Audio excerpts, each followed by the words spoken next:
Hello, children of the popcorn. Viola, Hugsy, and I here at Mark of Horror, and we've got another package in from Second Spin.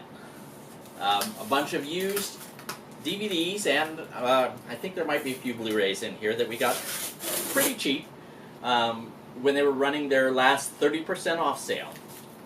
Second Spin is always running a sale, but their sales vary in quality, and the best one is 30% off. So usually you should wait for the 30% off. It's usually 30% off, $30 or more.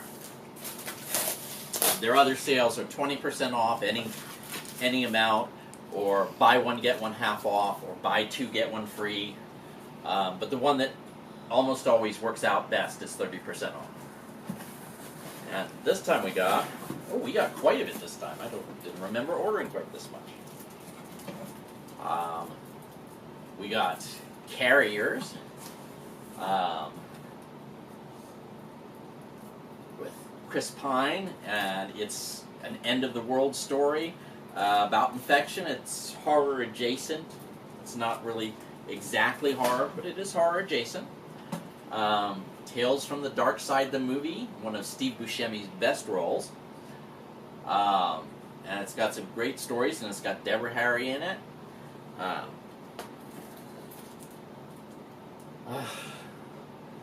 Now here's the problem. You don't always get what you order. I ordered Bug, the movie with Bradford Dillman, which is about mutant killer cockroaches that come from the depths of the earth, and I was looking forward to it.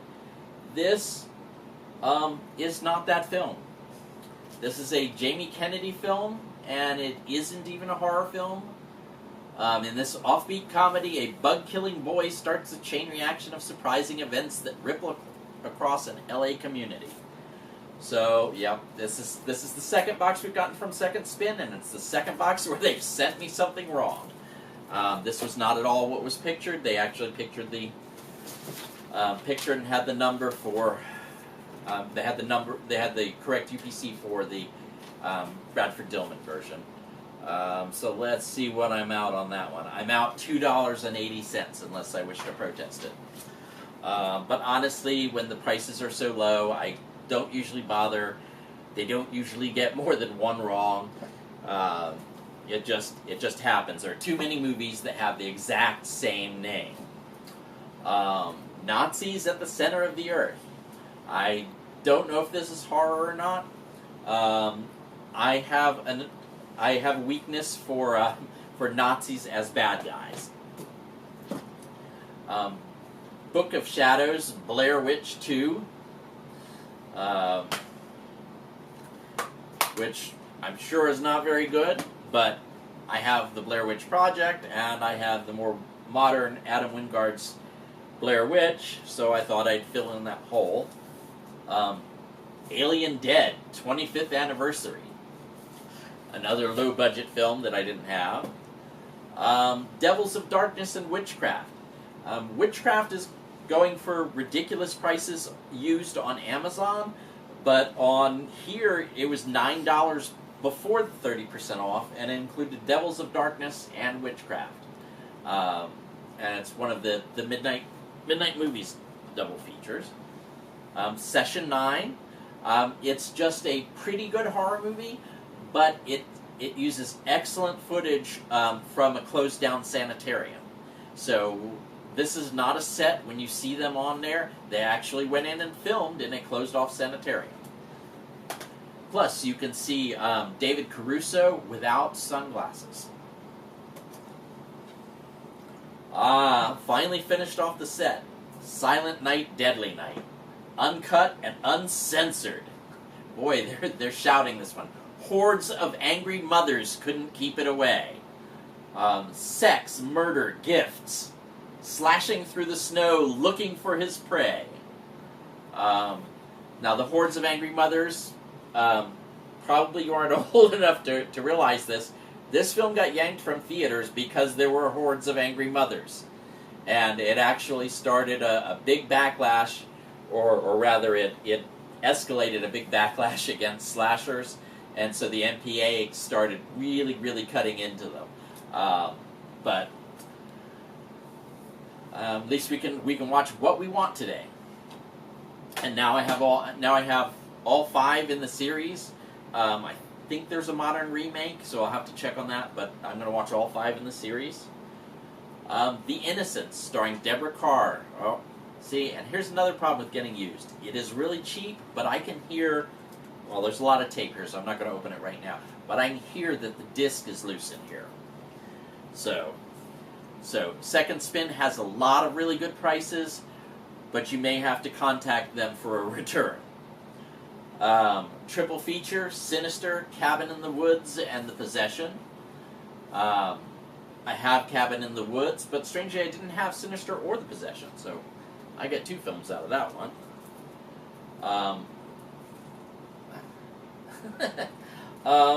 Yep, another one. This is another one where it wasn't quite what I ordered, but this one's actually better than what I ordered. I ordered Bride of the Gorilla, and they sent me Bride of the Gorilla and The Invisible Avenger. So I've got 2 for 1. The Fear Chamber.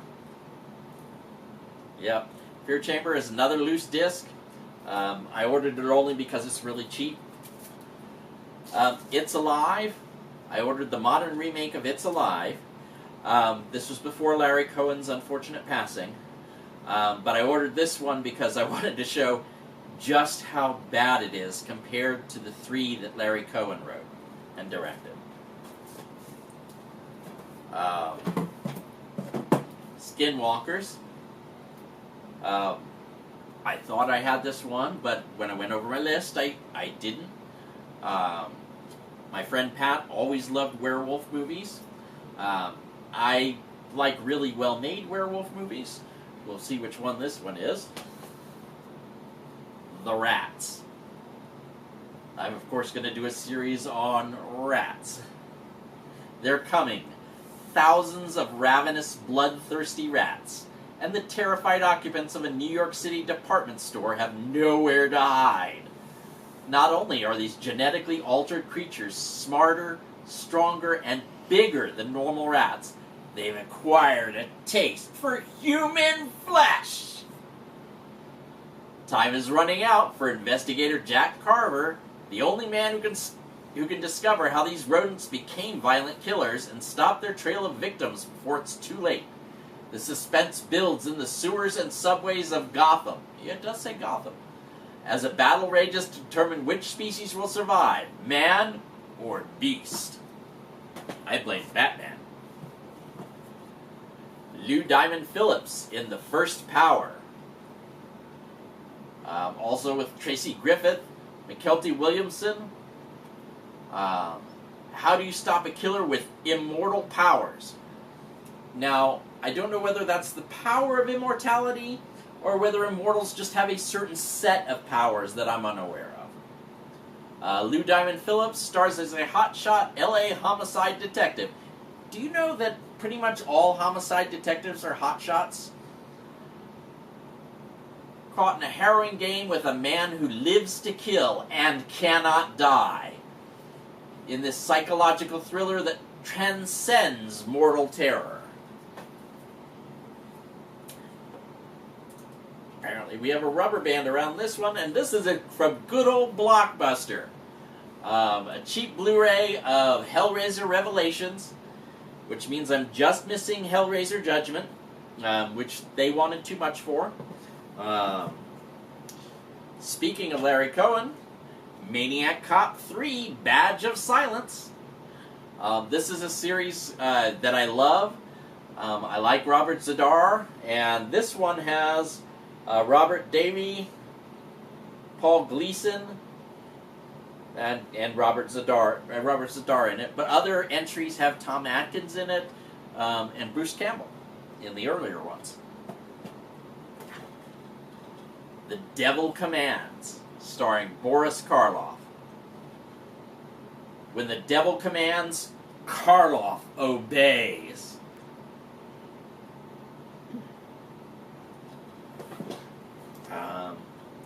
We have Rambach, Berlin Undead. I've seen this one before, and as I recall, it's a quite good zombie film from a different perspective. Um, Obviously, in Berlin. It's a short film. I recall it being just maybe a little over an hour, and yeah, 63 minutes. And it's a tense 63 minutes. There's not really any padding here. Nice atmospheric film. You should pick it up. The Vampire Chronicles Volume 2, Hannah, Queen of the Vampires. The ads teased, "Have you ever done it the Transylvanian way?" And this stylish and decidedly perverse international production certainly does its best to answer that question. On Vampire Island, actually filmed in Turkey. A group of archaeologists led by Andrew Prine and Marc Damon are doing research when they manage to unseal the tomb of the legendary vampire queen Hannah. That never works out. Mistress of King Louis VII. Of course, all bloody hell breaks loose, and it turns out that young Hannah is not only a vampire, but also a practicing she-wolf in her spare time. Needless to say, things start going from bad to worse on the aptly named Vampire Island. Would you set foot on Vampire Island? Would you get off the boat onto Vampire Island? So sharpen your fangs and blast back to 1973 and enjoy Hannah, Queen of the Vampires. Juan of the Dead. This is another good one. And don't pay any attention to the prices on here. I did not pay nearly that much. They leave old price tags on here. Another problem with Second Spin is that you will spend a lot of time peeling price tags when you're done. But Juan of the Dead, it's equal parts splatter and laughter in this doomsday romp with a decidedly Cuban touch. When Havana begins to fill up with bloodthirsty zombies, Juan, a 40-year-old slacker, is left with no choice but to become a hero, save his country, and protect his family on an island that has turned into a real bloodbath. This one is pretty funny, and it definitely has a different perspective.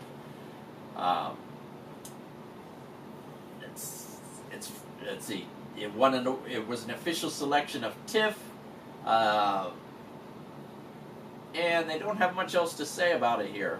But definitely, this is a very interesting one to check out. Another Boris Karloff one, Fear Chamber.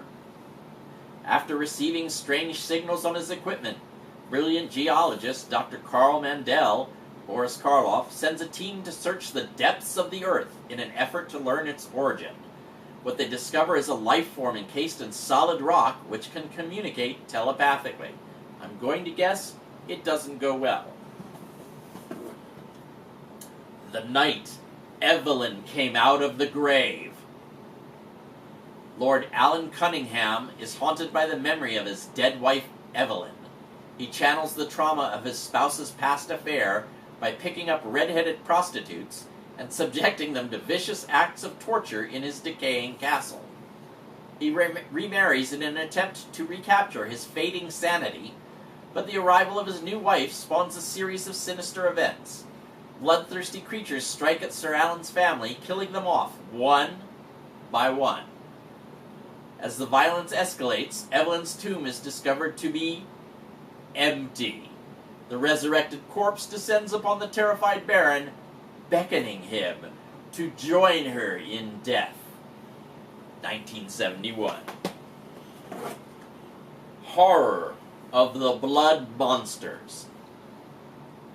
This is another one of Al Adamson's films, and if you haven't seen Al Adamson's films, I suggest you start with Dracula vs. Frankenstein. He is definitely he's the Ed Wood of his generation. Think Ed Wood maybe 15 years later.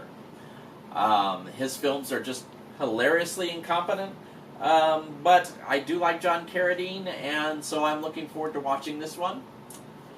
And then the last thing we picked up pretty cheap, was the entire Blade the series. Of course, Wesley Snipes was in jail, I think, during this point. So they do have somebody else playing Blade. Sticky Fingers. But I always liked the story of Blade.